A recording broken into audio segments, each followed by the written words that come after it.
This is Dan Schneider, and this is the sixth Dan Schneider video interview. Up today, we will be talking about Watchmen, graphic novels, and comic books in general. The two men you see before you are James Kelly, a comics expert and historian, and Jason Sanford, a science fiction writer and comics fan, and we will be back in a moment to discuss Watchmen.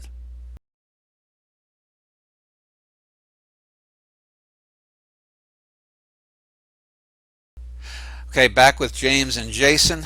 And before we start, let's just give the viewers a little bit of sense of who you are. So James, I mentioned that you're a comics historian and expert, and I found you on a website called Sequart. If you want to just tell a little bit about yourself and your interest in comics. Thank you. Well, thank you for having me, Dan. I am a staff writer for sequart.org. I started blogging about 2 years ago, and I recently made the jump to Sequart, and it's an incredibly fantastic website. I mainly handle comic book analysis, but I also handle film and television, and I'm hoping to also make the jump into regular mainstream comic writing eventually. And I did actually read a series of seven, or I think it was seven articles on Frank Miller and Alan Moore, who did Watchmen, and that's where I got you from. Is that series complete, or are you going to be planning any follow-ups to that? Well, thanks to your request, I've actually thought of at least one more article I can do on the series, but it's mostly completed now. Okay. And Jason is a science fiction writer. And Jason, why don't you tell the folks a little bit about yourself and your interest in comics? Oh, absolutely. A science fiction writer, like you said, published in magazines like Asimov's, Analog, a whole bunch of stories in the British science fiction magazine Interzone. I was a finalist for the Nebula Award. My website's jasonsanford.com. You can find most of my information there if you need to. My interest in comics goes back to my childhood. In fact, my first comic I ever read was Godzilla number 21 when I was a child. Um, and went from there. Well read on all the comics from the late 70s up to the present point. Okay, and you mentioned Godzilla. I know in an email that was one of the few comics that I collected that had. I wasn't too big into the superhero genre really, but I was a big Godzilla fan. But anyway, let's talk a little bit about the history of comics and then graphic novels, because I think it would be a bit short-sighted to assume that 50 or 100 years from now, was someone to find this video on whatever replaces the internet, that there would be comic books, since 100 years ago there weren't, and art forms and things in general, no matter how stable they seem, like heavy metal music, for example, tend to fade. So maybe James, as the historian, can you give a little bit of a background, say, about just how comics evolved out of comic strips? Or Well, absolutely, and I don't want to already get into this, but I do have to disagree with you on comics being a dying medium because, to be blunt, people have been saying that comics have been a dying medium for 50 years and it's still going strong. So, comics actually the very earliest forms of comics come back all the way to ancient Egypt, when they would first have images and at the bottom of the images would be words, and they were telling a story, and that was in many ways the first comic we ever had. But in terms of actual just what we consider comics, it started in the 19 one gentleman who was working for the newspapers was just looking at the comic strips and then looked at a sheet of paper, folded it in half, and realized I can reprint comic strips and we can make more money through the reprints. And through that, then eventually they started to think, well, wait a minute, we can also get original comics rather than just reprints. And that's what started comic books as a medium, really, to start off. And then from there, we have major comic books was much more than just superheroes, but the ones who really started boosting the comics medium into its own genuinely is two men, Jerry Siegel and Joe Shuster, who created Superman and they sold the rights for Superman to National Comics. And while that is a controversial issue, and we won't get into that, they then from there you get many more people writing and expanding the range of comics. And comics, as I said, it's not just superheroes, it's horror, it's romance, it's westerns, it's a lot of things all rising, and it becomes a genuine, absolutely respected and loved medium by millions until this man whom was technically a doctor but really not a reliable doctor, I will say, Dr. Wortham published this misleading book that demonized comics and claimed that they were the source of juvenile delinquency, which, if you want to go by that, as many people said, like, all these kids read comics. Well, they also drank milk, and that's as reasonable a presumption that milk causes juvenile delinquency. And so then what happened after that is comics finally were at this nadir point when Marvel started boosting life back in with Stan Lee, Jack Kirby, and Steve Ditko really bringing life. And then as comics slowly became unafraid of the encumbersome Comics Code Authority, they then started to become more artful and more relevant and speaking about the times that they were living in, and they also became darker. And finally, in the 1970s, greatest people for comics, Will Eisner had finished a book that he called A Contract with God, and he was trying to describe it to his publishing agent, and he didn't want to use comic book because that didn't really describe what he had done. It was something that was more artful, a bit more mature, and it wasn't just a simple. It was much longer than a comic book, so he decided, well, it's a novel. It's a well, graphic novel, and that was how the term was coined. And from there, in the 1980s, you had Alan Moore and Dave Gibbons. Dave Gibbons is just as crucial a point in Watchmen. They collaborated on this massive and fantastic maxi series that was originally supposed to be just a reimagining of the Charlton characters, but became much more. And it was Watchmen, and it was labeled a graphic novel. And along with works like Mouse and The Dark Knight Returns, they became labeled graphic novels and were hailed as masterpieces, and got very surprising mainstream attention, and it was seen as the vindication of comics. Now, to get kind of a bit more into the technical side, if I may, I know I've been speaking Yeah. a Go ahead. long, but and what you described in your essay, which I do disagree with, is a bit of a misunderstanding of the term graphic novel. Is first and foremost, we have to understand that 90% of times when you see the word graphic novel on a trade paperback collection, it's not a graphic novel. It's a marketing term. And so many people in the comics industry agree. Graphic novel is a marketing term. It's not necessarily a real. There are a few graphic novels, but Watchmen, I would argue, is very much a graphic novel. Well, let me ask you: didn't Alan Moore, who wrote it, hasn't he disdained the term? Oh yes, yes, he very much has, like, and the reason why is because and I understand completely, and I agree, is that why he hated the term was because it was used, like, he didn't mind actually Watchmen being considered a graphic novel, or his later work From Hell, Lost Girls, V for Vendetta. Those are graphic novels, because what a graphic novel should be is a single contained narrative that you can read. And what a novel does, just like any book, like, there's a difference between a book and a novel, as Alexander Burgess once said in his introduction to A Clockwork Orange, is a novel has to be a single contained narrative where characters change. And that's what many graphic novels are. But unfortunately, there aren't that many. And why Alan Moore hated the term graphic novel was because, well, they used the term in relation to Watchmen, but they also used it in terms of just a collection of Green Lantern comics and a few Spider-Man comics. And just as much as I love some of those kinds of works and those trades, those aren't graphic novels. They're just trade paperback collections. So Okay, let me it's a just marketing term. yeah, I believe you said Alexander Burgess. It's Anthony Burgess, I Anthony believe. Burgess, my mistake. Yeah. Yes. Jason, do you have any comments before we end this segment?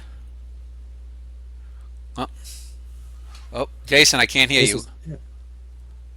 Sorry, I muted. Oh, I had some background noise from family for a minute there, so I okay. muted my microphone. Okay, go Apologies. ahead. No, I agree about the difference between graphic novels and comic books. I mean, 100% there. Graphic novel has the confined narrative. It has the characters changing. Most comic books are not graphic novels, but that applies, you know, to. I mean, there's a lot of different things. I wouldn't use the term novel to certain things that people call a novel. There's certain series out there that you read that I wouldn't use the term novel either. So I mean, it can apply to a lot more than just graphic novels. This issue.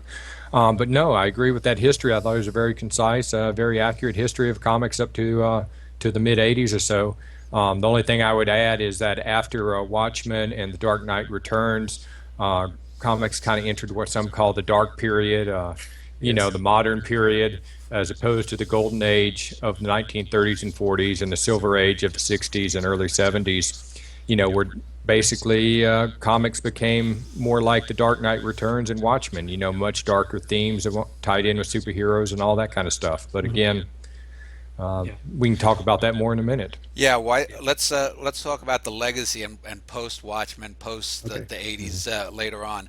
So let's end this segment, but let's actually before we actually get into Watchmen itself, in the next segment, I want to talk about some of the the 1980s classic graphic novels that James had mentioned: Watchmen, Dark Knight Returns, Mouse, Hmm. and I guess I know I had worked in a magazine distributorship back in the early '90s, and I know a La Sandman was another big one by Neil Oh Gaiman, yeah, and so Gaiman. let's talk Gaiman. Gaiman. Okay, let's talk about them when we get back.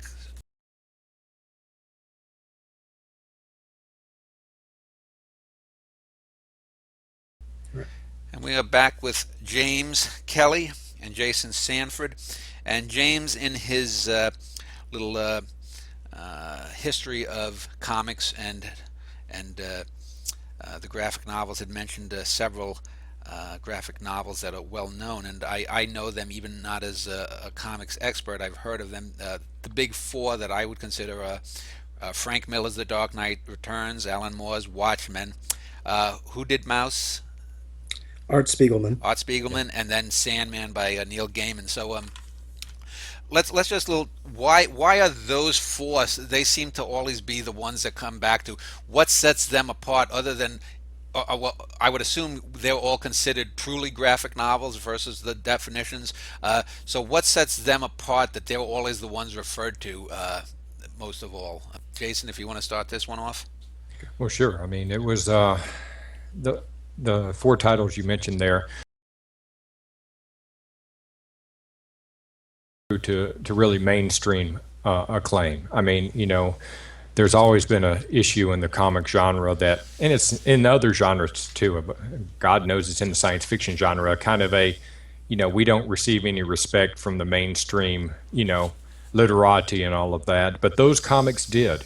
Um, like I said, Watchmen and The Dark Knight Returns first, and then Mouse won a Pulitzer Prize, and really hit extreme mainstream literary acceptance. And then Sandman took while The Dark Knight Returns and Watchmen had been acclaimed, they had not received the same level as then Sandman did. I mean, they received a lot of acclaim, and they really showed that something new was being done. But it was not until really Sandman that Neil Gaiman won mainstream literary prizes. He won a World Fantasy Award.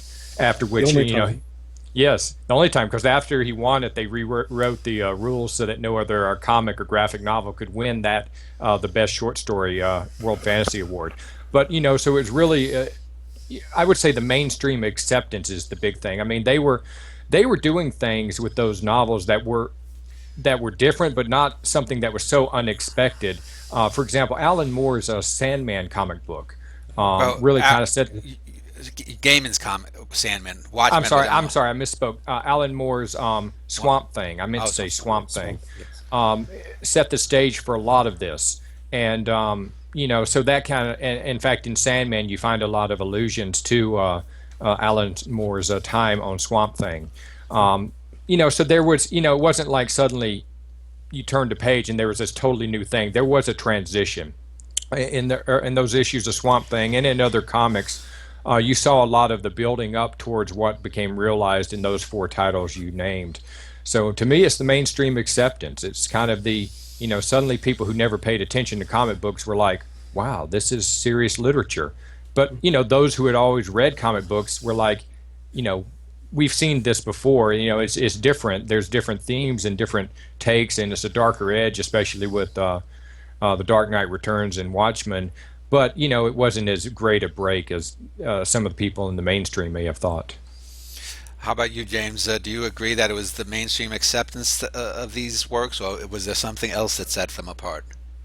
Well, I do have to agree with Jason very much on the fact that honestly, I mean, part of the thing, and I wrote an article about this, is that really what Alan Moore and Frank Miller are is they're really the one exception to generally the major mainstream dismissal or mainstream lack of coverage for comic books is that they their works were, and I do have to say that it's absolutely true. If you actually look at comics, really in the 70s, that's when they really started to become premier Hmm. literature. You have Denny O'Neil working with fantastic artist Neil Adams and handling drug abuse and racism and so many deep, hard cutting issues. You have Chris Claremont turning the X Men into this brilliant allegory about racism and bigotry.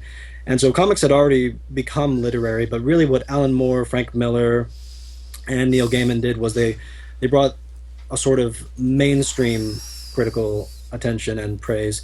But that being said, I do say that Watchmen and The Dark Knight Returns are really special in Hmm. the Yeah, superhero they genre are. because in many ways they were seen as the final. These are the last superhero stories. This is as much as a superhero story really can go to these places, and they were fantastic for that. Well, let me just ask you. And You mentioned those are superhero genre. Obviously, Mouse, which is a Holocaust allegory, isn't superhero. Is at all, Sandman not considered a superhero then? not at all, not at No, all. no. That's a fantasy series, Okay. and Yeah. I I mean, because there's some. I didn't know that much about it. I might have skimmed one comic, but I've now read both Watchmen and Dark Knight Returns. So Sandman does touch on a few superhero themes. There's a little bit there of are some superhero crossover, appearances. but for the most part, you're right that it is a fantasy, and it could totally exist separate from the entire superhero genre, and you wouldn't know. okay. Although the thing that I love about it is that Neil Gaiman also made it completely within canon of the DC universe, Right. and Well, wasn't it a reworking of an earlier character? Correct. If only I at the read. very vaguest sense. Yes. And we should Start. say this is different than the Spider-Man version of Sandman, which is a totally different character. Correct. Yeah, Correct. Absolutely. Yeah, I wouldn't even mention it. It's a different thing. He did. yeah. He started. It did have some inspiration in reworking a far earlier Golden Age character, but that's where the resemblance and the similarities end. And personally, I would also say that the Sandman is.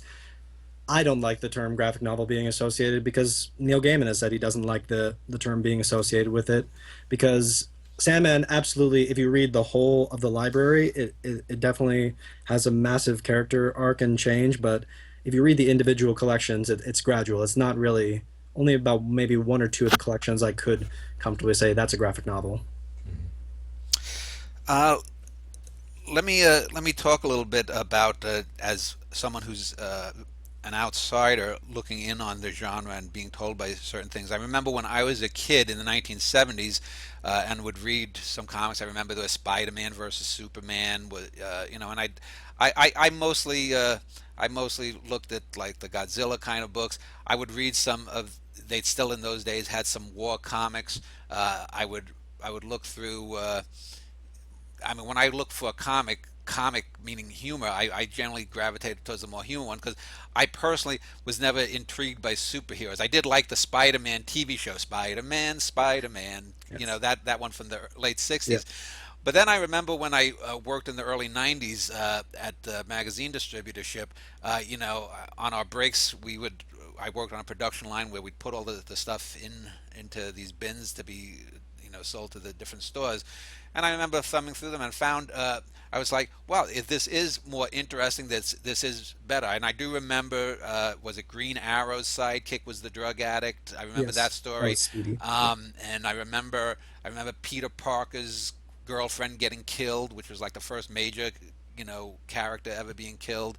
But then I remember there was the death of the Superman story, which I know a lot of comics people didn't like or whatnot. But I thought that had a lot of going for it. I do remember one issue of actually Green Lantern sticks out in my mind where his local town is killed, 6 million people or something, and the comic strip ends with you seeing him in the town. I think it was Hal Jordan, and Hal Jordan is going about his business, and then it ends up the last page. There's a fantasy, and you sort of see Green Lantern sort of weeping about the loss of the 6 or 7 million people. I think it was called Coast City. And I remember thinking, well, that was good because 2 or 3 pages earlier, you didn't really get an abrupt change that said this is a dream, and so that showed me a sophistication that I hadn't seen 20 years earlier in the comics and the storytelling ability. And so I'm not someone who don't dismiss it as art or whatnot, but I wouldn't. My main thing is when I read things about Watchmen talking about it being the Citizen Kane of comics. Well, I guess or graphic novels. I guess you could say that, but there's no way that I can, and we'll get into this in the next section, that on an artistic level, I could take a film like Citizen Kane and consider Watchmen or The Dark Knight Returns, which I think is the better of the two books, was 20 plus years later, I still have images of the Dark Knight in my mind, whereas Watchmen basically has faded after just a couple of months after reading it. So I wouldn't put either of those on that level, and that's one of the things I wanted to talk to about in the next section. But you had mentioned James From Hell. Now that was a comic, because I remember the movie version with Johnny Depp. So that was Ugh. based on that comic. What about the comic? That movie was based on the comic. Yes. Now let me add. Based is a very Yeah, strong term. yeah. I'd say loosely based. Well, let me just ask you, because I remember when I watched that film with my wife about 10, 12 years ago, whenever it came out, I remember there's the scene, and I thought it was Jack the Ripper movies always have issues, but I thought it was a good, solid rendition of it until we saw William Gull's eyes go black. And I wanted to ask, was that in the comics, or was that something they did just for the film? Well, there are scenes like that, but no, I don't. There isn't a scene where Sir William Gull's Okay, eyes go black. because I was Yeah, wondering. it's been a while since I've read From Hell, but it's very different from the movie. It's a very different, And product it was from and Hell creation. Gaiman. Was that Gaiman or more? No, that was That was more. more. That was That more was okay. more. Because I was just wondering if that was something that was in the original, and was that a comic book moment inserted into the film or whatnot? But I just wanted to know. I'd say, and that, I mean, I guess that gets down to, um, each medium has its own, it works in different ways. What works for a written novel, we talk about adaptations not being as good as the original. There's a very, very basic reason for that, is that the medium that something is created in resonates for that in what it was created in. Does that make sense? So Yeah. if I write a short story, that short story, if it's a perfect short story, it works as a short story, is not going to work as a novel. If you try to translate that short story to a film, it's not going to work as well as it did for the short story. They're different creations. So, Watchmen and The Dark Knight Returns are pivotal moments in comic book history. And for comic books, for what they are, they're amazing. Now I think they rank very highly on across all genres of literature. We can discuss the Watchmen movie and why I personally didn't like it, and why I don't think it worked as well. But what works in a comic book, you're talking about some of the comic books you read in the 70s, what worked there might not have worked or a different beast than what worked in a graphic novel like The Dark Knight Returns, from what worked for The Sandman, from what worked from Hell, than what worked or didn't work in the movie version. So in some ways, trying to compare a Citizen Kane to a comic book, it's not, it's apples and oranges. Yeah. You can't really compare the two because they're different types of creation. You wouldn't compare saying, well, this poem will never be as good as this novel. They're two different things. Yeah. So it's very difficult to say, well, I disagree that this is the Citizen Kane of comic books. you know it's not, I wouldn't even say that. I would say, the Dark Knight Returns and Watchmen, they are their own creations within their own genre. And I just have issues when you compare across, different things that can't be compared. James, you want to have a final say in this segment? Well, what he said is fantastic, and I agree with pretty much all of it. I actually do care for the Watchmen movie more than he does, Well, and we can get to that yeah, much later. we can talk. I wasn't planning on that, but that's fine. We can hit the Watchmen film later when we do talk about the legacy of Watchmen and graphic Okay. novels. But in our next segment, we will talk more in depth about some of the points about graphic novels as art. Some of the things that I've read about that led me to write an essay about it, and we'll get that in just a moment.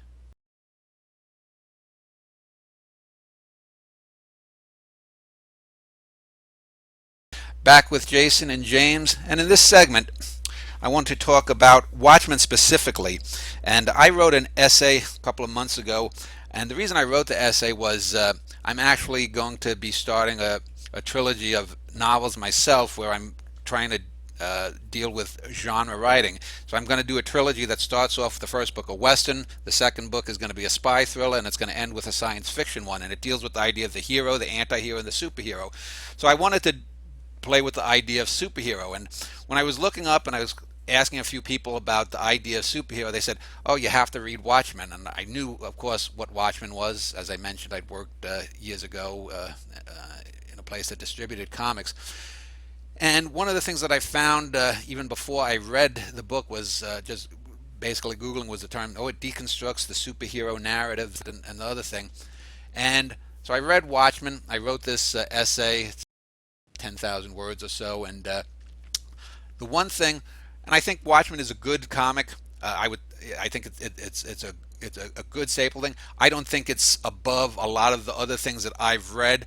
Like I said, I thought Dark Knight Returns was a superior work of art, but I didn't find anything deconstructive in Watchmen. And let me just, before I get you guys in, for example, when you deconstruct something, you have to sort of be able to step aside or step outside, look at it, put a spin on it. It's sort of like stepping sideways or breaking a fourth wall and saying to the reader, okay, we know Superman is a guy who flies around in his tights and he's a big weenie and whatnot, so let's have a little fun with that.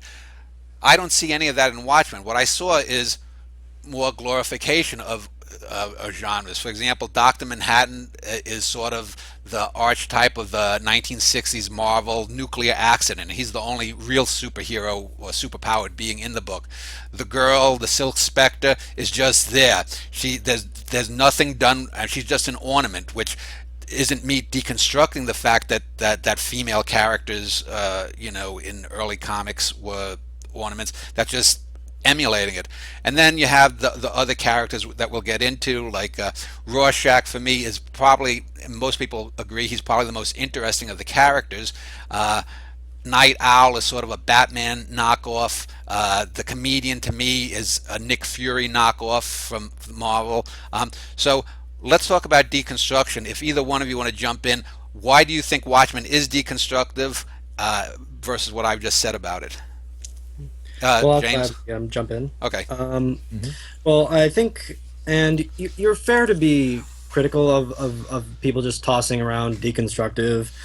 Oh, it's very deconstructive, because what I think was misunderstood, and maybe I think you yourself maybe are appropriating, is that when they said deconstructive, they meant deconstructing deconstructing the genres and like the archetypes, really just trying to what's I would describe as kind of trying to cut through the lobster's hard shell and really get inside and really understand what these characters are and who they really are. And so that's really what Alan Moore had done so many times before. He had done that with this, to be blunt, kind of very idiotic character of Marvel Man in his work Miracle Man, and really tried to find this very poetic and brilliant masterpiece in there. And with Swamp Thing, he similarly kind of looked at the premise and thought, well, it's a great idea, but it doesn't really work.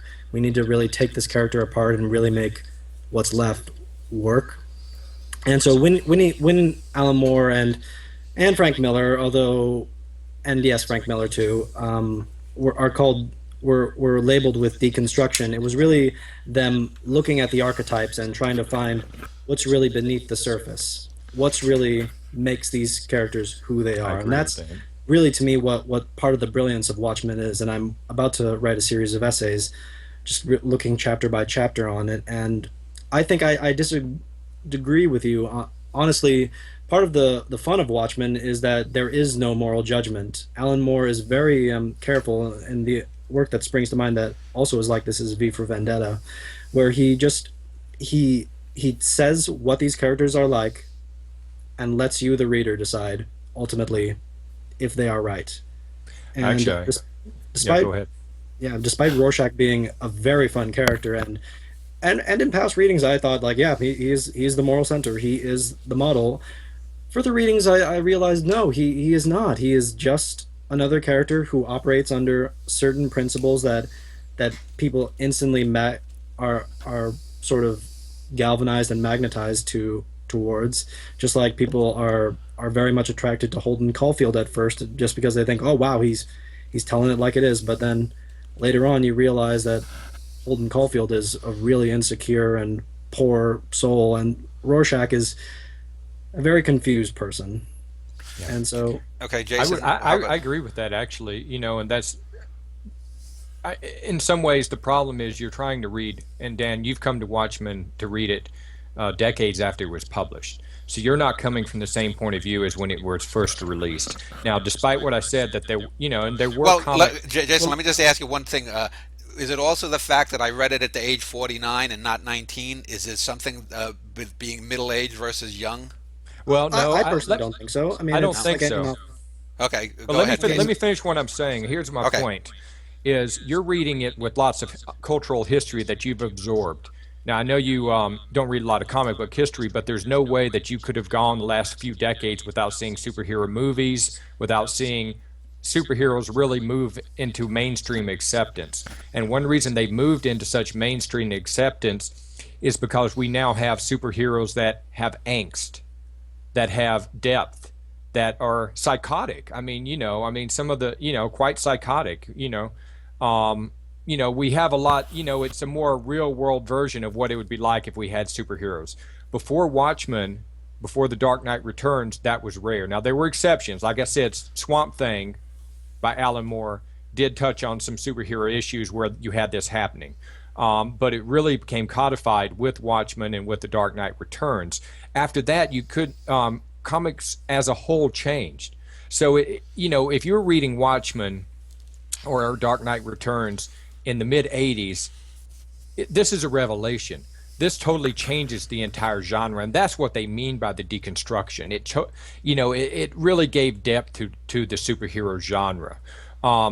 Reading it now, yeah, I mean, like you said, it's a good, you're coming to it and you say, oh, well, this is a good comic, but I don't see why it was great. But that's a bit unfair because you're reading it after it changed the entire genre.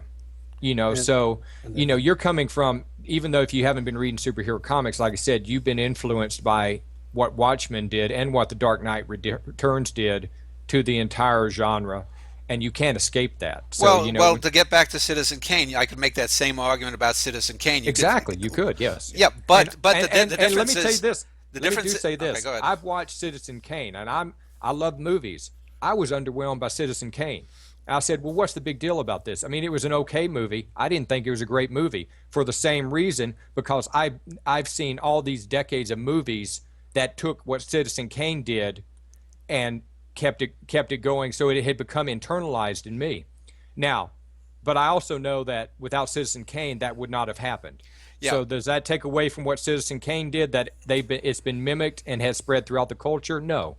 But when I watch Citizen Kane now, it's a good movie to a very good movie, but I've watched it one time and I'll never watch it again because Well, it didn't resonate with me. I agree. I agree that Citizen Kane is overrated. I've never understood why it Right. was the number one movie. It's not even Wells's best movie, but that's for another show to talk Yeah, I about know, Orson I Welles. know. But the thing though is that if you watch Citizen Kane, or you can pick out any movie, 2001: A Space Odyssey, or something, that might even be a better comparison because that's something that no one's ever even gone back to do that in a sci-fi film, really, that kind of depth You or haven't whatnot. seen Interstellar, I see. No, but I will. But Just putting that out there. okay, but something like Kane, I can go back and see it, and I can see something more. I know one of the things, not Alan Moore, but Moore, More. Yes. But for example, when I read Watchmen, after about and I read the book, which I guess was originally 12 separate issues. So after about the fourth chapter, I basically knew, and I'm going to give a spoiler here, so mute your, if you don't like spoilers for a 30-year-old work. I knew, for example, that Adrian Veidt was the bad guy, and I knew that he was going to have some big, over-the-ass, stupid thing. I knew, for example, that Dr. Manhattan was going to become less involved with humanity. I didn't know the specific that he'd end up killing Rorschach, but you knew these guys. You knew that the impotent Dan Dryberg was going to get involved with the girl who's the ornament. These were things that I saw. I don't. If I go back to Citizen Kane, while I do think it's overrated, and I would probably put it at a near great to great level, though. There are things that I can go back and I can see a performance of Joseph Cotton or something that I can say, oh, I didn't notice that before. There's no moments in Citizen Kane though when I watch it though that I'm going. I don't think anyone, let's say, who first watched it knows that Rosebud is the sled.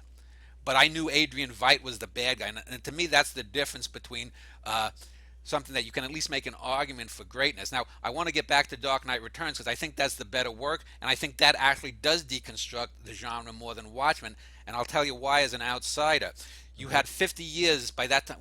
That came out in what, 86? Um, Same year as Watchmen, right? yeah.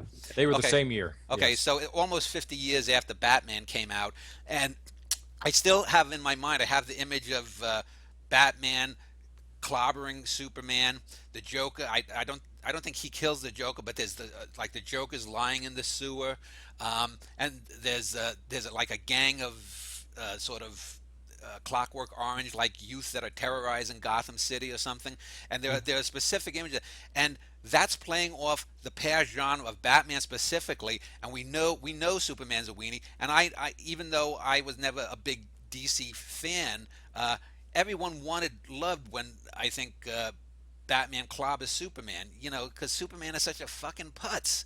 But you don't have Right. those types of moment in Watchmen because you had mentioned Charlton Comics, which I read they were based on some of these characters.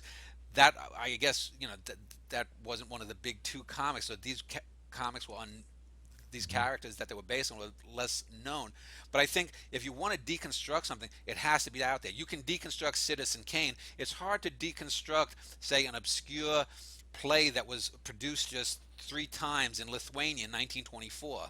You know? Well, now one thing is he was trying to base it on some of the original older characters in Watchmen, but he couldn't do it because they couldn't get the rights. Correct me if I'm wrong, James. Well, actually, no, it wasn't that. It was just that when he wrote it very specifically for the Charlton characters, but the editor realized that after Watchmen would be done, that there would be no way to use the Charlton characters again. So he said, make them your own characters. And so Right. Okay, so that was that's the when reason. he decided that really Right. it would be more the archetypes, that these characters would be Right. more I mean, I would agree with. reflections. I mean, Dan, for what it's worth, I do agree. I mean, I really love both Watchmen and Dark Knight Returns. Of the two, though, I think Dark Knight Returns is the better novel. But like I said, I think they're both at the level of greatness for the comic medium.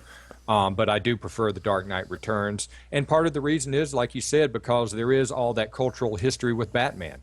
So it is, even now, if you read it, it is kind of a startling look at a superhero we think we know so well.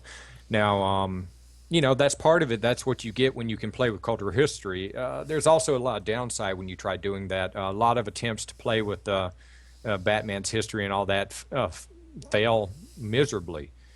So it takes a real singular talent and ability to do what Frank Miller did with The Dark Knight Returns. Now, for what it's worth, there's a sequel to The Dark Knight Returns, which was not anywhere near as successful. I personally I liked it myself. It's not the same level as the original. I liked it, the sequel, but and he took a much more campy look at and attempt to play with Batman's myth and all of that, and it just didn't work as well. So sometimes you write the story at the right time, and it resonates in a certain way. So, but Watchmen, like I said, I have issues with that whole deconstruction because I think a lot of people who threw that term out there for these comics were, again, mainstream literary types who, up until that point, had ignored comic books. So suddenly they're like, oh, they are deconstructing comic books.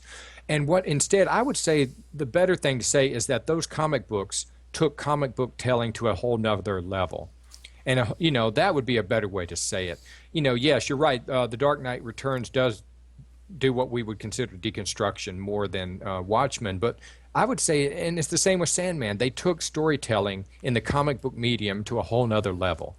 And that's really where their greatness lies. And again, it's hard to read either of those two comics, The Dark Knight Returns or Watchmen, without the cultural baggage that you've picked up over the last few decades from how they changed the whole superhero narrative. Now, for what it's worth, I think Sandman. I of all the ones we've liked, I like Sandman the best. Mouse is a great comic too, and I reread that every few years. And it's telling that I got my kids. One's in 7th grade and one's in 10th grade. They've read Mouse several times each, also, and it still resonates. So, but that's in some ways, Mouse is kind of an outlier too. Mouse existed separately from the comic book medium, and it was always Art Spiegelman. He's a great artist. I'm not knocking him, but he's not. He was always kind of outsider to the comic book genre, if you know what I'm saying. He had a lot more literary acceptance. The minute Mouse came out, it was feted and acclaimed by the very people who never believed they would read a comic book. So I'm kind of rambling, but Okay. you see what I'm saying? I would Yeah. say that Sandman, Frank Miller's Dark Knight Returns, and Watchmen really are more about they stepped up and created high literature out of comic books. James, you look like you're ready to jump in. Go ahead. Yes. Okay. Well, first off, okay.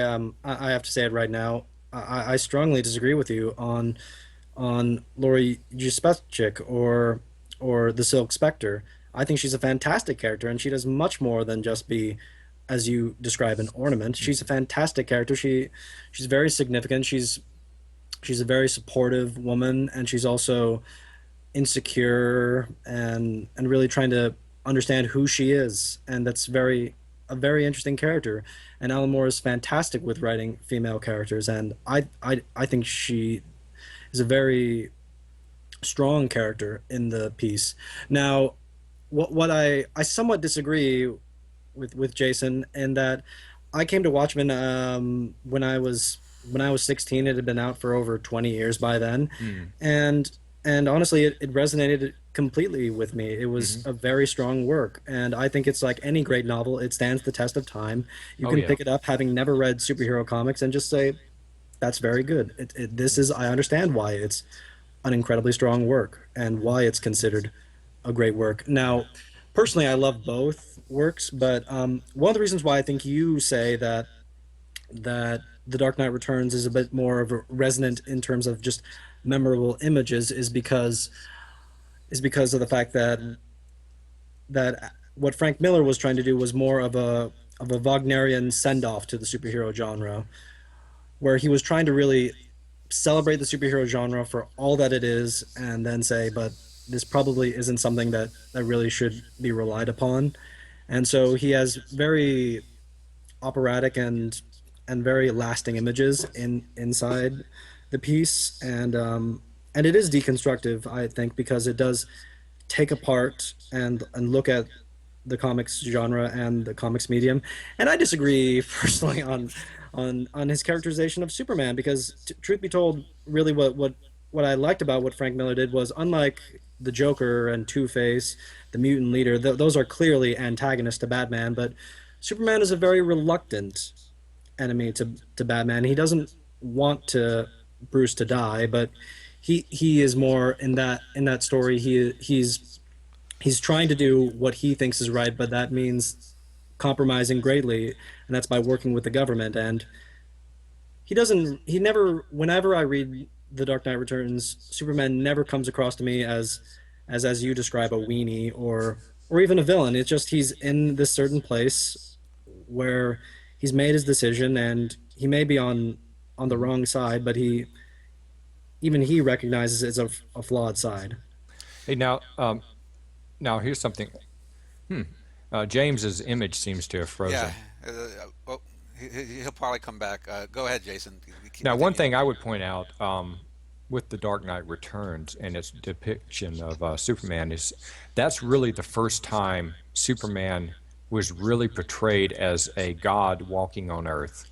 Oh, Um, excellent. until then, yes, he'd always been the alien, the superpowered alien, far, faster than a speeding bullet, all of that. But he was still very much human. But in The Dark Knight Returns, he's like a god, a kind of a lost god. He's trying to do the best he can, but he's very removed from humanity. And I think that's something else that Frank Miller for the first, that was the.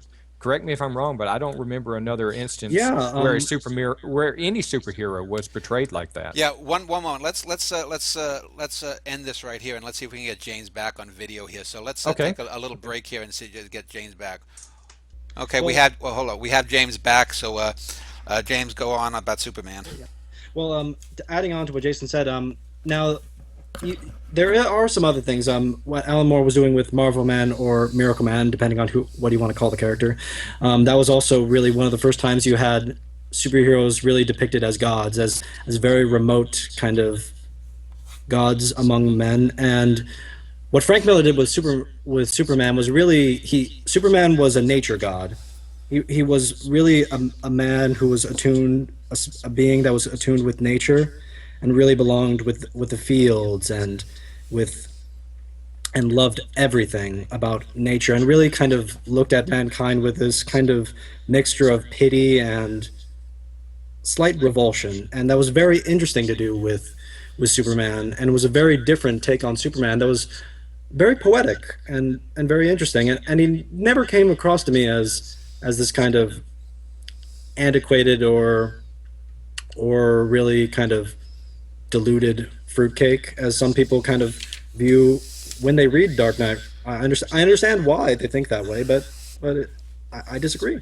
And The Dark Knight is a fantastic work. The Dark Knight Strikes Again, which Jason was alluding to, is a bit too much on the kind of, it's a bit too deconstructive, and it's a little, I would say, too ahead of the curve for both Miller and for readers. It's people going in aren't going to understand, I want especially to, because yeah, I want to get back to a couple of things you guys said. But I want to just ask now. Dark Knight Returns is not considered continuity in the Batman universe, right? no. And saying because I do know another probably my favorite, and I think it's as good as Dark Knight Returns. My favorite Batman comic is The Killing Joke, but I know that's not continuity. And Watchmen, It was for a it was while. okay. Yeah, it was. Continuity changes. Yeah, Yes. retcons. Well, and Watchmen was standalone, but now they're sort of making a continuity. It seems because I see, No, they're not. Yeah, aren't they doing before Watchmen They stuff? did they that. did. Yeah. But it doesn't cross over with the rest of the DC universe. No. Okay. No. I want to comment on two things that both James and Jason said, and just get your because it struck me when Jason was talking. He had said he said the phrase "great for the comics medium," and that tells me at a certain level, even Jason would have to say, well, it's great for the comics, but it's not Moby Dick, which is another work Mhm. Watchmen Alan Moore specifically compared it to. That's actually not how I meant it, but go Yeah. ahead. Okay. Well, yeah.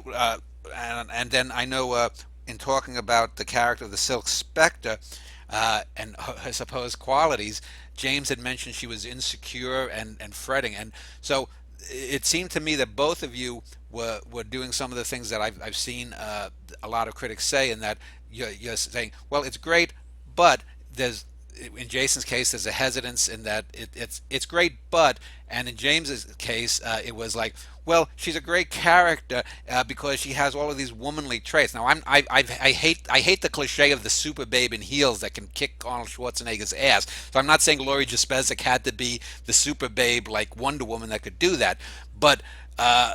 So let me just ask Jason. You said you didn't mean that. What did you mean by your phrase? And then we'll get Right. to James. Yeah. So what I was trying to point out is that gets back to what I was saying earlier about how each medium has its own levels of greatness. You know what? For a graphic novel or comic book to achieve greatness, it can't just have great words. Poor, shit poor art with great words are not going to create a great graphic novel. You have to have it, the mixture of the imagery and the words and the story, the whole thing. Um, and that's, gets back to what I was saying. It's hard to compare a Citizen Kane as a film to a Dark Knight Returns as a graphic novel to, Ode to a Grecian Urn as a poem. They're different things. They have different standards of greatness. Now, that said, as literature, if you throw everything into the batch, I would include The Dark Knight Returns, Watchmen, and Sandman as ranked among the great literature of the 20th century. That's Absolutely. across all genres, across everything. Even though it's hard to compare, like I said, the different types of writing and even visual arts and all of that.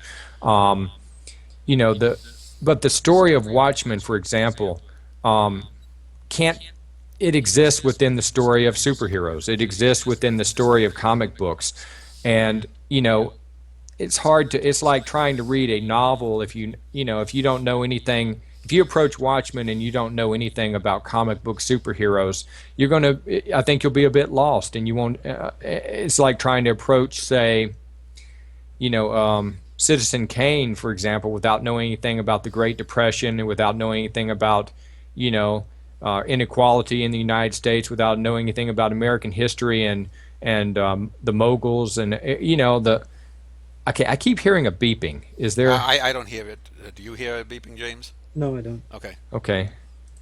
Anyway, but I guess that's what I was trying to get at. I wasn't trying to qualify the greatness of the comic Okay. itself. I was trying to qualify that its greatness exists within the genre it's created, because that's the way it works in our society. And my Okay. apology, I had Twitter open. I was getting Okay. tweets. Okay.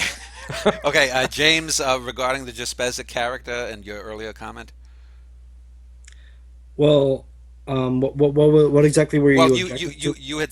you had said that she was a great character and did a lot, and then you had mentioned, well, she's insecure and whatnot. I saw basically at best an archetype of the sort of 1950s, 1960s era woman in comics. I didn't see anything that really put her. I mean, she hops from Manhattan's bed to the bed of Dryburgh. She's there. She listens and whatnot, but she doesn't particularly do anything in the end. And in the end, she ends up covering up the mass murder too. So Well, we can get to that in a little bit, okay, but but go ahead. really, what Lori is to me is she's a very interesting character, and I think what one of the things that by mentioning her insecurity, you think that, I mean, that's almost a, a degradation of her character because she's insecure, but I don't think that that's true.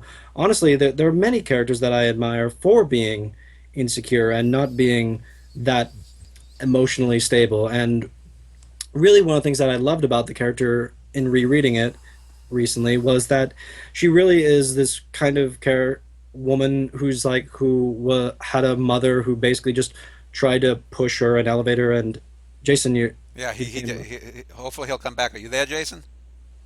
Okay, James, why don't you finish and we'll try to Okay. get Jason back. Well, she's a very Here he comes. okay. All right. Okay, that's good. She is a woman who basically. All right, let me. I kind of lost my train of thought. Um, sorry.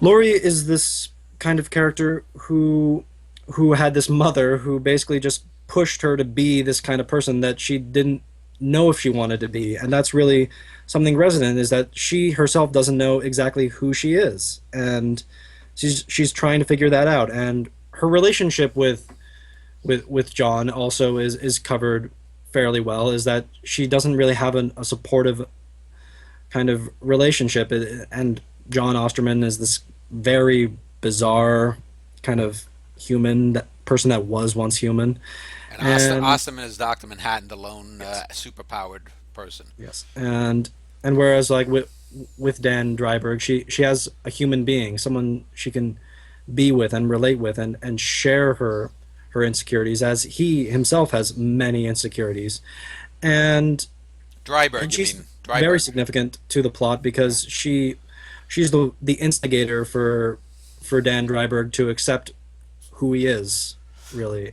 All right. And she herself has to go through a journey of convincing Dr. Manhattan that humanity is worth saving, that for our imperfections, our insecurities, all our shortcomings actually are what make us spectacular and are what make us a miracle. And Uh, that is a magnificent message and a magnificent character. I would I agree with that. Yeah, I mean, she definitely plays a major part as a character, and especially, like I said, showing that humanity is worth saving, despite all the pain that she's has seen and suffered through her life. She conveys that life is worth living as a human. Well, let's. There are 2 points I want to end this segment with, but before we do that, let's talk about the end of the book. Now, I know, or the end of Watchmen, so since we're focusing on Watchmen. Uh, for those who don't know, if you want to mute your thing, spoilers. Basically, the character of Ozymandias, based on a Ozymandias. well, Ozzy Osbourne, Ozymandias, whatever. He basically is a former good guy. He comes up with this wackadoodle plan that he's going to force the Russians and the Americans to not go to war over Afghanistan by basically conjuring up this monster that could be from outer, or he wants to pretend is from outer space, and he's a multi-billionaire.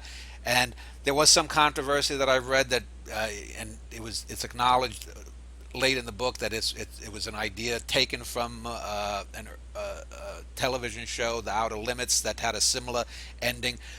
But that's another thing that's such a bad. All of these characters. Number one, it's mass murder. It's just a silly, silly fucking ending. I mean, and then all of the characters except the one guy, Rorschach, who's basically a serial killer who becomes the voice of conscience. They all go along with it, and that's the thing that's the most ridiculous is Dryberg seems to be probably the most, I guess, well balanced, and he's the guy you can relate to the most because he starts off being impotent, he's old, he's pudgy, well, not old but middle aged and pudgy. Then he gets this babe, and she's tried to get Doctor Manhattan to come back to Earth after he's been driven away through Veidt's scare tactic. The ending, I mean, the ending is just so bad of an ending. Do you really want to argue that that's a good ending to that book, even on a comic book Actually, level? actually, I will because Yeah. it's a damn good ending. Here's the thing, you're sitting there talking about they're facing nuclear annihilation in the novel, which at the time it was written was, again going back to that time, really resonates with the arms race between the Soviet Union and the United States back then. Um, you know, yes, the ending. I really love the ending. It's a joke. That's why you have the comedian's character in there, and why he goes just batshit crazy that he can't handle the fact that someone that he's always looked down on has performed the ultimate joke over him. Yes, the ending is a joke, but that is the point. It is a joke that saves the existence of humanity. Yes, it's mass murder too in the story, but it's better than the alternative that you know the characters and what people at the time in the mid '80s thought we were facing. Again, this is the time of the show The Day After, and the British version, I think it was called Threads, of nuclear annihilation. That was the big worry at the time. And here it is. Here is a novel saying, well, the only way we're going to save humanity is basically tricking them with a massive joke. And yes, so I think you're seeing it as a literal joke, but again, that it is. That's part of the joy of the book, is that it takes an actual joke to save humanity.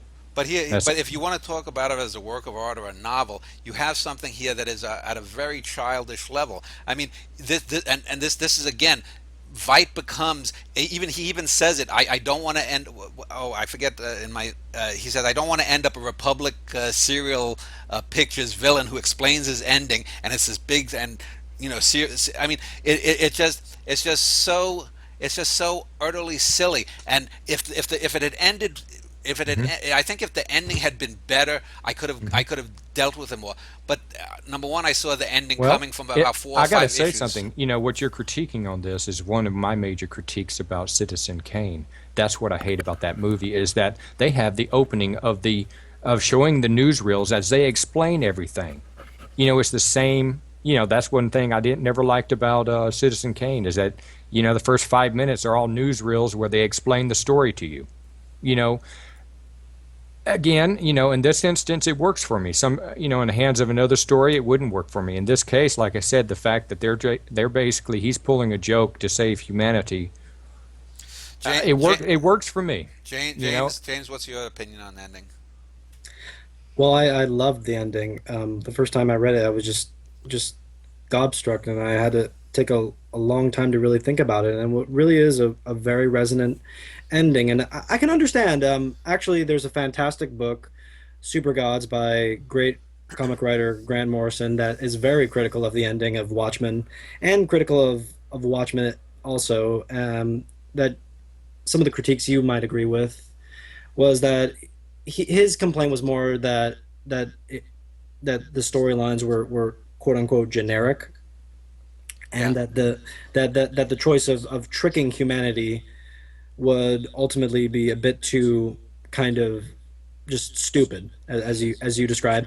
And I mean, to be fair, actually Dave Gibbons parodied Watchmen, and the work he had done, and made him most famous in Martha Washington with Frank Miller, by saying within 5 seconds of like the supposed an alien invasion to unite humanity, the character says, "No, this is idiotic. No one would ever believe this." And didn't someone quit?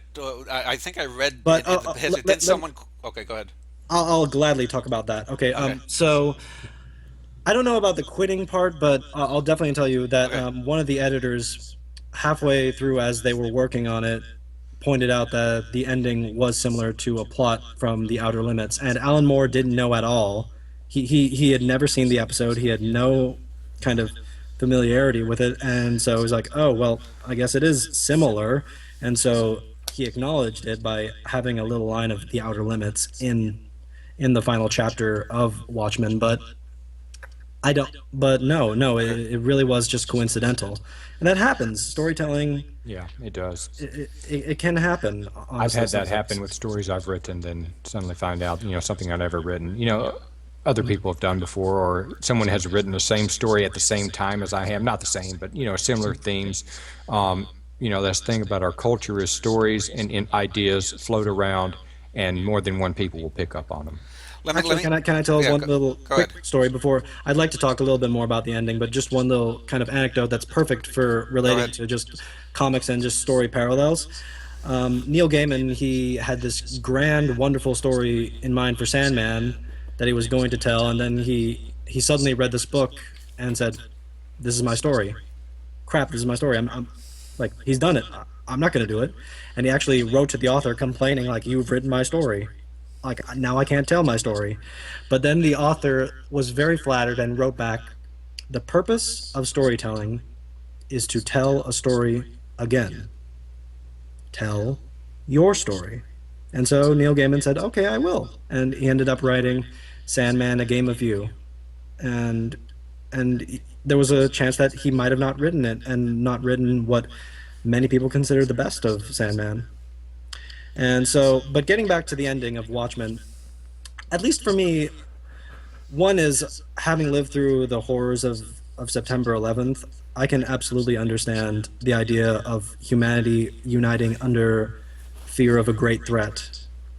Of just immediately after September 11th, Congress was united and many nations flooded to America's support. And so what I think some people misunderstand, and many people have complained about the ending of Watchmen. I understand why they complain about the ending of Watchmen, but to me, it works perfectly, as I understand. Like, under a great, the only way, as Ozymandias says, that you can handle this great Gordian knot is to come up with a bizarre and untractable solution.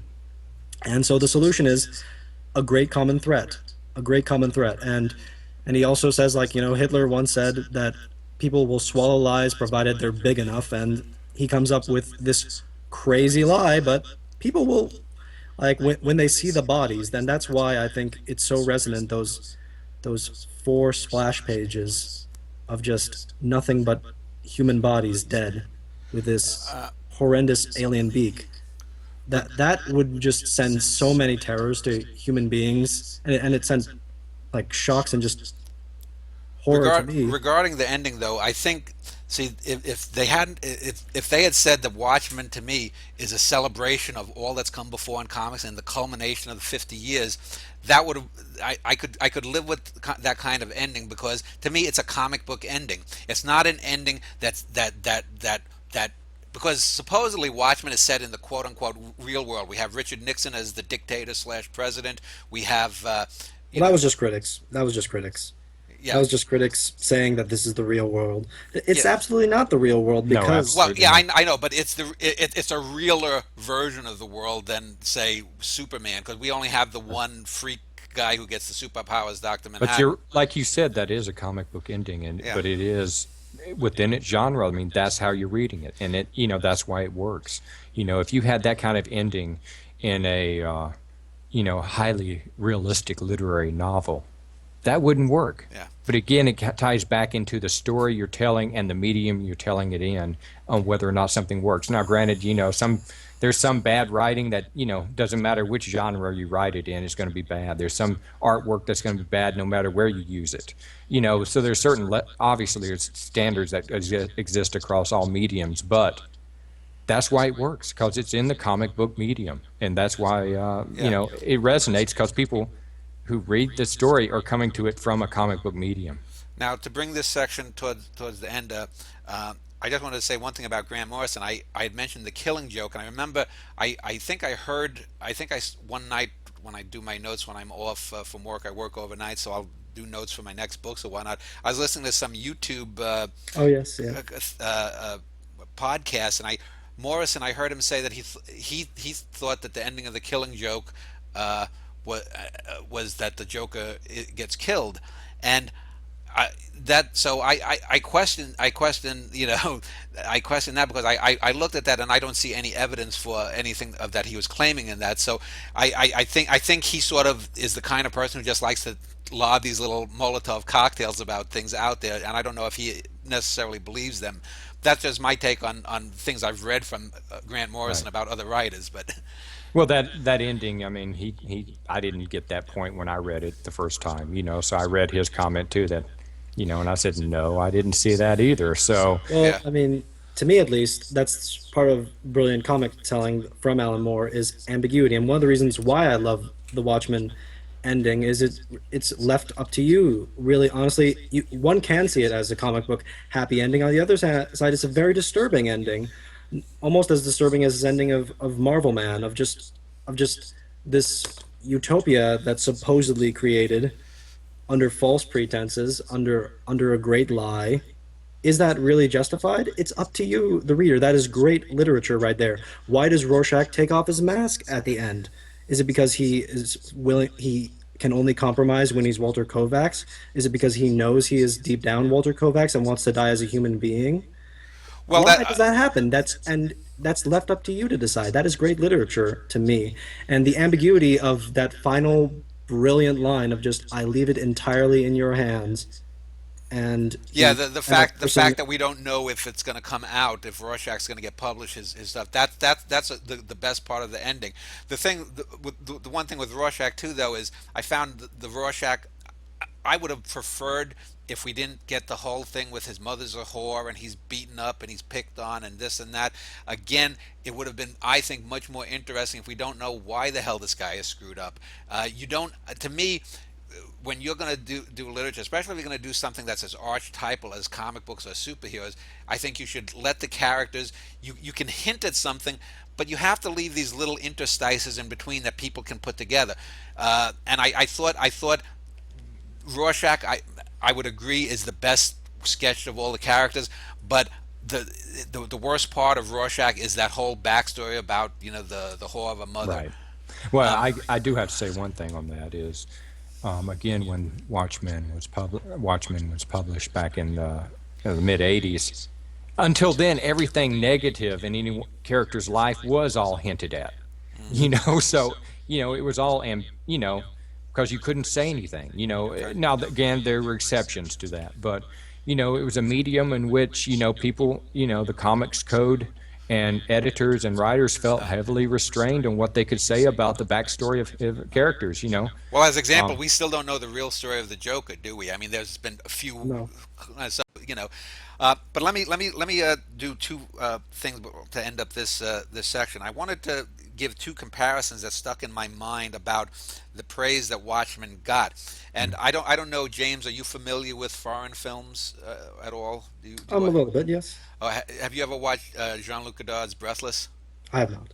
Okay. Have you, Jason? no, Okay. no. Well, I won't use that example then, but I'll just give a brief rundown. Basically, Godard started the French New Wave, which was more kinetic filmmaking. It wasn't in the studio, and the new wave of filmmaking swept the Hmm. '60s. And Breathless was basically his take on film noir. And when I watched it, it Okay. was basically just indulging all the film noir stereotypes, and that's what I felt when I watched Watchmen. But I'll give you a more recent example then, and I don't have cable television, but I do watch sometimes at work the jobs I've had where they've had cable, and I've seen clips online. And when I've seen about 10 or 12 episodes of The Sopranos, I think of Watchmen because to me The Sopranos is just a television knockoff of Goodfellas, which Goodfellas is a great film. The Sopranos is not a great television series, and not only is it not a great television series, but it's not even realistic. A friend of mine on my e-list had a great. He talked about the first 10 minutes of the first episode of The Sopranos, where in the middle of a New Jersey mall, Tony Soprano orders one of his hitmen to hit someone over the head with a bat, which is like the dumbest possible thing, but it's a movie cliche. And so when people talk to me about The Sopranos being the greatest television show of all time, I'm like, what the fuck have you watched? Because I mean, there's no way, shape, or form that you can argue that. So I'm sure both of you have probably watched The Sopranos. Do you? Yeah. So I'm sorry, but I understand why. I think what you're saying is you see too much of just genre, of just it's too much following a genre and the cliches and faults of a genre. And well, Alan Moore wanted to write in the superhero genre, this story about humanity and power. And Hmm. personally, at least for me, he used the superheroes as a stepping board to talk about power and ultimately the threat of nuclear war. And to me personally, Watchmen is right there with Doctor Strangelove as the strongest piece about thermonuclear war ever made.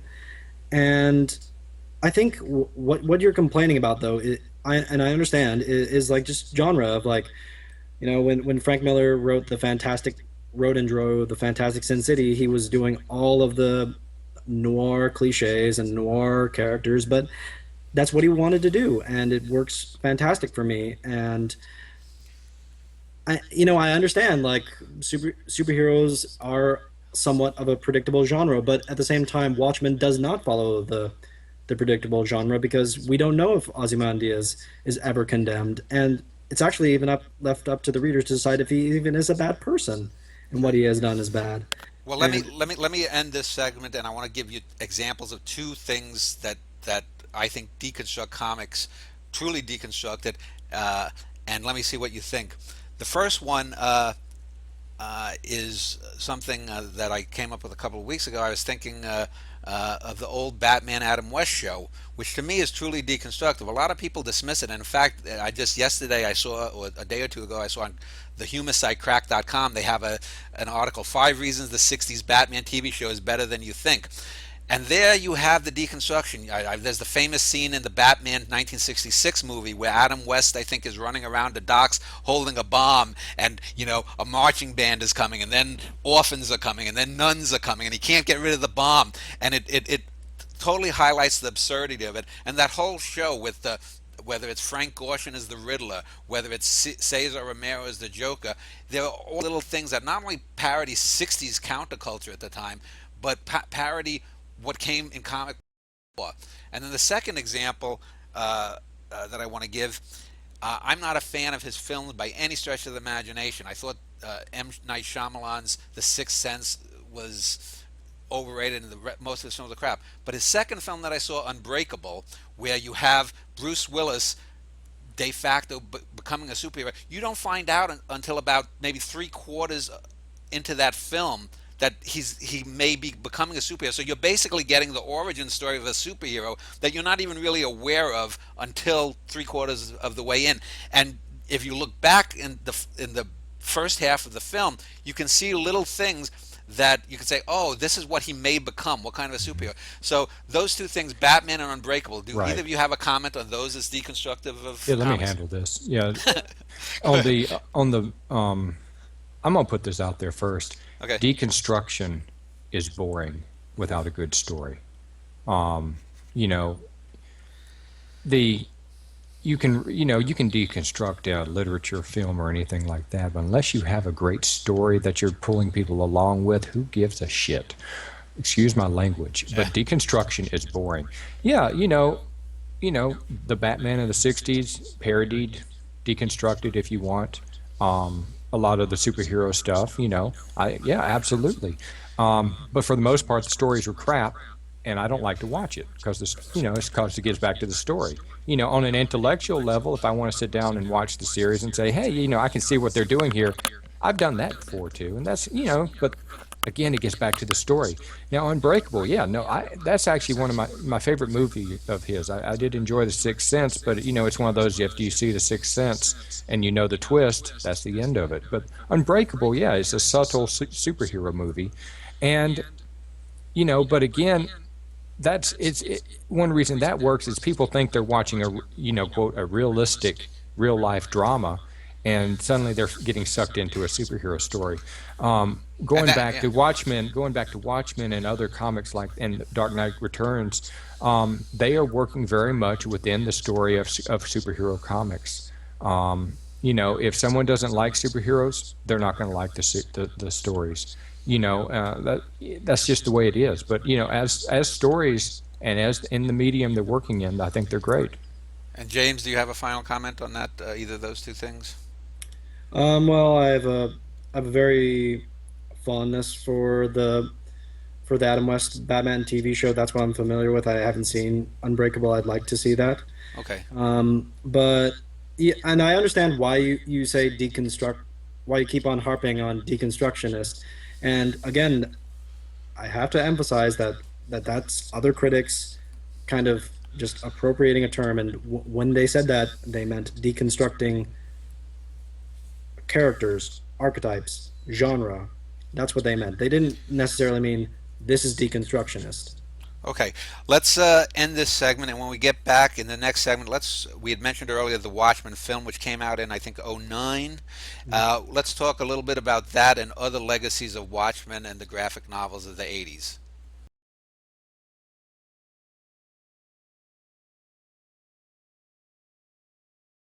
Back with James Kelly, the comics expert, and Jason Sanford, the sci about Watchmen graphic novels. And in this segment, we're going to just take a little detour. We want to talk about two things specifically. We want to talk about the 2009 Watchmen film, which, from what I've gathered online, a lot of Watchmen graphic novel or comic book fans are very mixed in their reactions to, and also the actual legacy of Watchmen within the comic genre. So, James, you wanted to start. Let's talk about the film, pro or con, or what did you think about it? Ultimately pro, but it's one of those things that what Alan Moore, I feel almost sad for him because every single adaptation of his work has been pretty much horrendous. From Hell is unbearable. League of Extraordinary Gentlemen is I suppose fun if you take away your brain and forget about the comic. And V for Vendetta is unbearably stupid to me. It is a truly horrendous movie. Like I'm glad that it got people interested in reading the comic, but beyond that, I can't say anything. And Watchmen is, except for a very excellent Justice League cartoon, the best of Alan Moore's adaptations, and even that's not a very strong one. But as Alan Moore described, it was as close as you could get to Watchmen, and it suffers many problems. It's too long for a movie, but it's too short for the work it's adapting. There What stuff did they cut from the book, and did they add anything in that wasn't in the book? And I know they changed the they ending, did right? they did they added just I can't list everything. Okay. They cut out like so many subplots detailing and really developing the characters. They cut out really kind of they changed the conspiracy that Ozymandias does. They really kind of shortchanged Ozymandias and made him into this very two-dimensional character. This very I am evil. I'm almost British in my voice, and I'm very because he was played by a British actor, and just very kind of cold and remote, which wasn't the character of Ozymandias. And I mean the two the two casting. I love Carla Gugino in other works, but she did not get that character at all. She was Silk Spectre. She was the old Silk Oh, Spectre, the and old she one. did Okay. not get that character at all.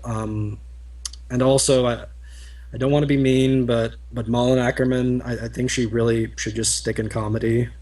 Like, Was she the young Silk yeah, Spectre? she was the young Silk Spectre, and she really did not do a fantastic job in my book. The James, Watchmen movie, Yeah. your video has frozen again. Yeah. That oh, can we can still hear him. So go ahead, okay, James. well, whatever. The some of the sequences of Watchmen movie are fantastic, and that's why I do like it. But on the whole, it's not as cohesive and as strong a work. Personally, the animated Dark Knight Returns adaptation is a fantastic movie, and that's absolutely worth watching. And Frank Miller, almost everything that he's had adapted works fantastically, whereas almost nothing Alan Moore has gotten so far, everything has been dreadful. Okay, James, why don't you turn off your video and turn it on, see if it comes back. Jason, do you want to comment on Okay. the Watchmen film? Sure, I'm not a fan of the film. I mean, in some ways it gets back to what I've been harping on about how the mediums are different. So what works in a comic book, what works in a novel may not work if you turn it exactly into a film. And in this Okay, case, it James did is back. not. James is back. Good. Um, Okay, good. there's a.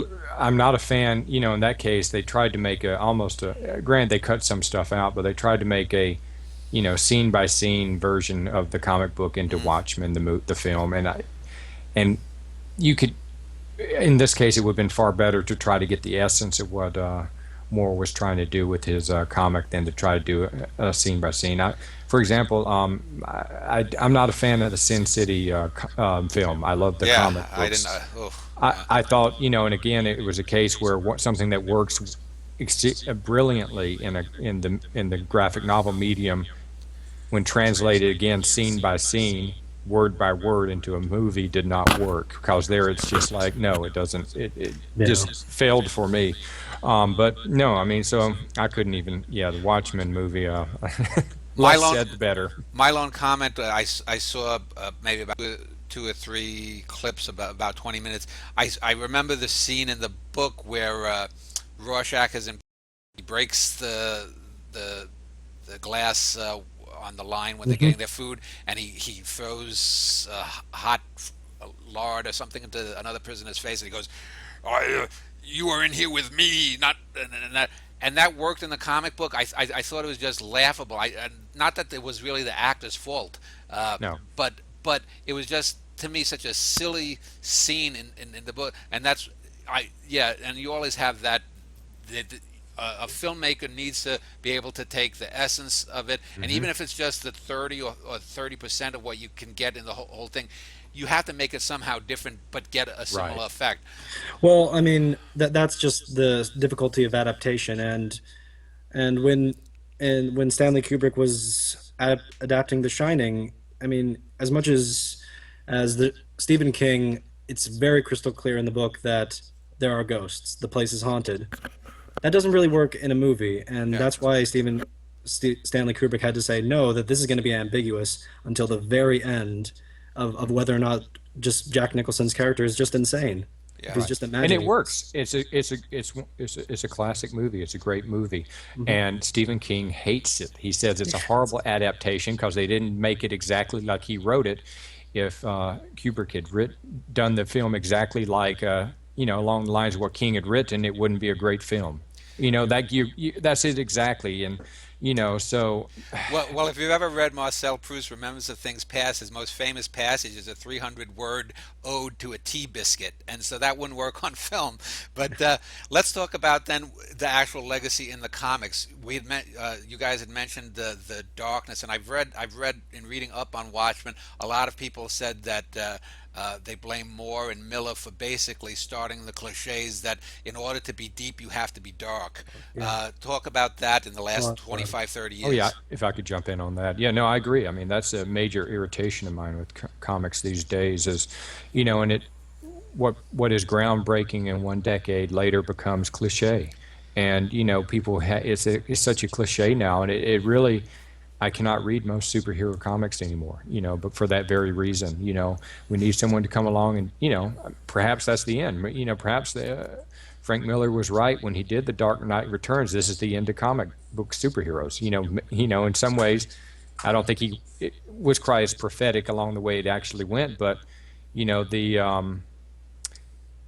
I don't, so far the superheroes have not gotten out of that mindset, out of that, what was created through Watchmen and The Dark Knight Returns, and that's a shame because, it's a very American and form of literature, very unique. It's like jazz, it's something that was, for the most part, there's exceptions, but really came out of the United States, literary history and the comic book history and all of that, and now it's in a rut. It's been in a rut for at least a decade, maybe more, and I don't see it getting out of the rut. I don't know what the solution is. James, what is your comments? Well, I mean, Grant Morrison actually touched it perfectly on Super Gods. I think Alan Moore and Frank Miller do have mixed opinions on the legacy of their great works because kind of some people really misunderstood what they were trying to do and just said, "Oh, well, you know what? The trick to getting people to read is darkness and violence." And so yeah, that's what Yeah. some people tried to do, but the thing was that the biggest like real kind of like comics are too dark was the 1990s image people. But really Yeah. kind of like the thing is those people they owed much more to Miller than they owed to Moore in that they were kind of taking apart the kind of realism and art in superheroes and just getting them back to their roots and just saying this is just entertainment. Let's just have fun. Let's just do ridiculous stories. That's really just pure kind of like energy.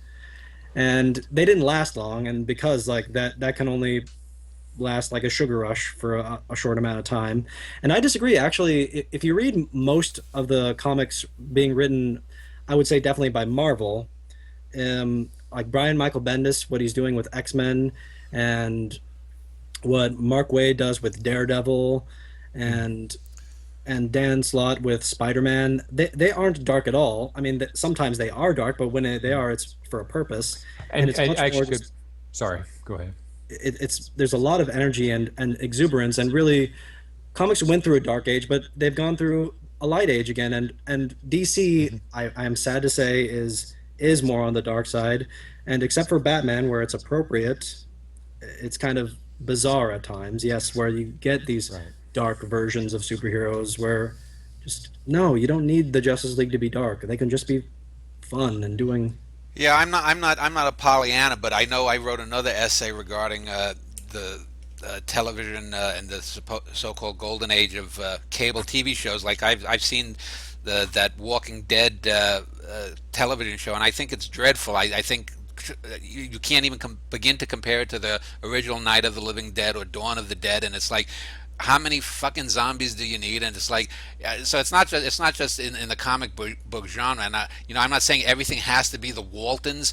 And the Waltons was a great family television show. Would like to see some shows where people are dealing realistically with. But if you look on cable TV, it's all like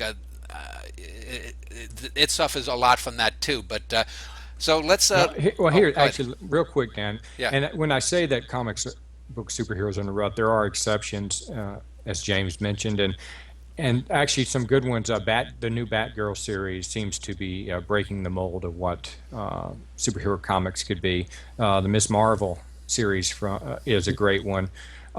So there's some series out there that do tend to have are kind of getting a bit lighter touch, and part of it, I need a sense of hope in my fiction. I don't want to ignore the negative aspects of life, the negative aspects of living in this world, the horrible things people do to each other. But at the end of the day, humanity has a sense of hope which drives us forward. And the Walking Dead series. I read the graphic novels. Well, that's based. I didn't know that was based on a comic book as It well. is. It is Oh, okay. indeed. And I Okay. read the originals. I haven't.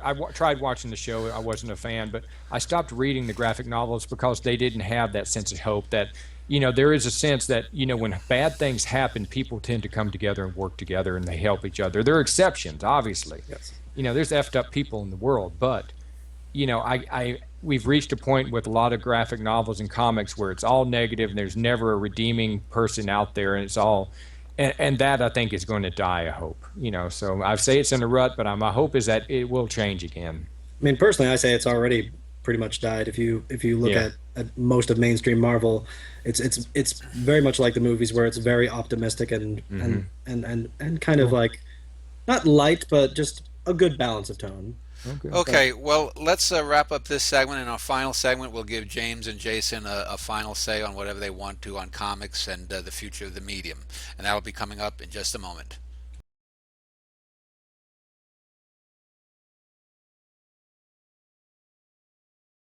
And we are wrapping up with Jason Sanford and James Kelly talking about Watchmen, graphic novels in general. And we've talked a great deal about that. I just want to give both of them a say on what they're going to be doing. James, let's go with you. Sequat.org is where you write for. What is coming up for you in the next few months? You said you were going to continue some on Watchmen, or what? yes, yes, I'm working on a series of essays on Watchmen chapter by chapter to analyze it. I'm also going to work on a series of articles about Frank Miller's Daredevil run, which is a fantastic run of comics, and I'm also continuing my series about the fantastic TV series I, Claudius. So look for all those articles on sequart.org, along with many other fantastic articles on Sequart. It's a fantastic website for critical analysis. And also just look out for me because I am also a comic book writer myself, and I have several projects in development. To being released is Grim and Gritty, and I also have another which is being done fantastically by artist Louis Chichon, and I also have Josh Templeton, a fantastic French artist, working on a sci-fi series called The Wolf in the Forest with me, and look out for that. They're going to be fantastic, and I hope we'll get people to read it. And Hey, before we go to Jason, I just want to say, is that I, Claudius, the BBC production from the 1970s? Yes. Okay, so that look out for that, and people can look below this video, and in the information you'll see links to both Sequat and Jason's website. Jason, your final words? sure. Kind of said all I think I have to say on graphic novels, Watchmen, and all of that. in the near future. I'm actually today. I've been working on editorial revisions to a story. Editor wanted some minor changes, so I'll hopefully have a number of short stories coming out in the near future here. How about a Different novel, Jason? You got a novel finally. Yeah. Funny thing is, I did finished a novel last year, but it turns out it was not linear enough. So I am working on I'll go back and redo that one at some point, but I'm working on a young adult novel, and I'm optimistic. I think that'll be my first one published. I hope to have that one finished.